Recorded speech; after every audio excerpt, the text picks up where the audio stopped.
A city that was built with joy, and a people who lived there were blessed with every favor. Yet it became a land in human history where sins were not hidden but committed openly and proudly. The crime of this nation was so unique that no example like it had ever been recorded in human memory. Allah did not approve of their path, and when His decision descended, that entire nation, along with its settlement, was overturned in a moment, becoming a lesson until the day of judgment.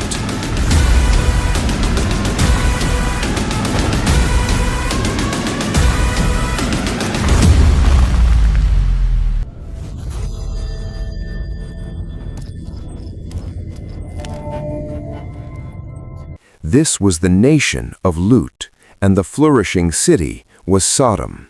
Between present-day Jordan and Palestine were two famous cities, Sodom and Gomorrah.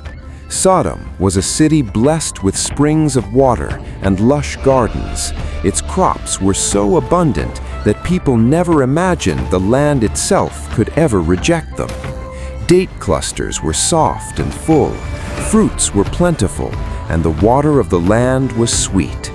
But their hearts were the opposite of the sweetness of the land, slowly hardening over time. At first, their sins were subtle. "Your smile is very beautiful." Then the leaders smiled and said, "This is a new path, there is pleasure in it." Gradually, it became a passion, a habit, and then a way of life. Sin was no longer just an act, it became a culture where people stepped out of the darkness of night into open gatherings, openly making decisions, debating and mocking the commandments of Allah. Far away in the city of Babylon, Allah's prophet Ibrahim, peace be upon him, and his nephew Lut, peace be upon him, were conveying Allah's message to the people. Then, by Allah's command, Lut, peace be upon him, migrated. He was the first person to believe in Ibrahim, peace be upon him. Thus they were connected not only by family ties, but by a shared journey of faith. The Quran says that Allah saved Ibrahim and Lut and took them to a land in which He placed blessings for all worlds, referring to the region of Sham, Greater Syria. Under Allah's guidance, Ibrahim and Lut arrived in its ancient cities.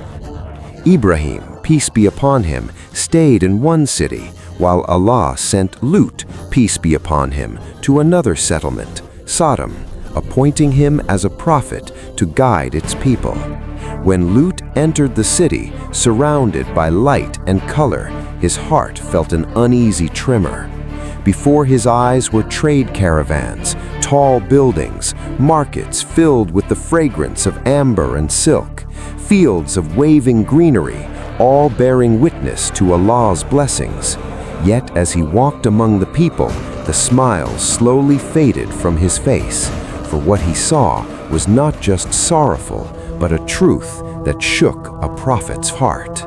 These were people who had abandoned the natural way Allah created, turning their desires into their God. Men turned away from women and inclined toward men, a sin never committed before in human history. According to the Quran, they did not commit this evil in secret, but openly. Indecency in their gatherings, immorality in their streets, and abuse of travelers on the roads had become normal. He's alone. Let's take the reward of his labor. This is Sodom. The law is ours. Give us your goods.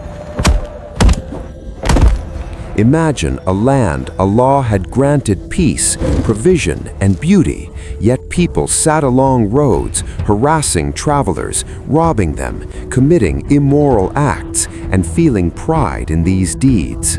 The Valley of Blessings had turned into a battlefield of sins. One day, Prophet Lut addressed his people and said, "O my people, fear Allah. I bring you a message that is for your own good." The young men laughed and replied, Good flows through our streets. We did not ask for a prophet. Lut said, Nations rise through faith, not through the height of their walls. The leaders angrily replied, "We built these walls with our own hands. What is faith?" Lut said gently. When human nature itself is trampled, the life of cities becomes short. They mocked him and said, Bring the punishment you warn us about. they believed Allah's words were mere talk, not understanding that Allah's words are decisions. Not one day, not 1 month, but over generations, Lut stood in the same streets, the same markets, among the same people, repeating the same call. Fear Allah. This act is against nature. Abandon this path. Return to Allah's mercy. But the response was always the same faces, the same mockery, the same arrogance. This body is ours. We have authority over it. No one can stop us. Witnessing this became a mental and spiritual burden for Lut. Finally, he reached the moment of helplessness, the heaviest test for every prophet. He turned to his Lord and prayed, My Lord, help me against this corrupt nation. From that moment, the wind of Allah's decree began to blow. One day, Allah's angels appeared in human form as guests to Prophet Ibrahim, peace be upon him, and he welcomed them with honor and hospitality and said, Please stay for a while. I will bring you something. He presented food, but noticed the guests did not reach for it. Worry appeared on his face. The angels reassured him, Do not fear, we are Allah's angels. They gave him glad tidings of a son, Ishaq, peace be upon him. After this good news, they revealed their mission. We are going to a city drowned in corruption and immorality. A prophet is there, Lut, peace be upon him. We have been sent to destroy his people. Abraham, a sea of mercy, pleaded on their behalf, hoping guidance might still be possible. But Allah's decree had already been written. The time for guidance had ended, and the angels departed. They arrived at Lut's house as guests. When news spread that Lut had guests, people rushed toward his home. Voices slammed against the doors. The young men shouted, Open the door, we will welcome the guests ourselves. Lut tried to stop them, advising them clearly and reminding them of Allah's fear. Leave and do not harm my guests. They screamed back. We have no interest in your advice. Send the guest out! At that moment, the angels revealed their true form and said, Do not fear.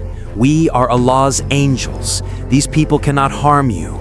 Leave this place at night with your family, except your wife, and do not look back. By morning, this nation will be destroyed. When Allah's command came, the earth trembled, houses flipped over, and marked stones rained from the sky, each stone carrying its target and its criminal.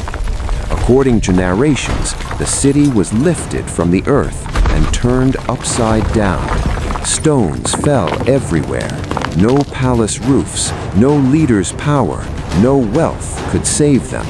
People screamed and fled as their arrogance and sins were buried beneath the earth. Then came the moment when Allah overturned the entire city. Every road, every street, every house was flipped. The cities vanished, the paths vanished, the people vanished, but the event did not, because Allah made it a lesson. If you understood this event, write in the comments what lesson you learned from the people of Lut. Like the video, subscribe to the channel, and share it with your friends.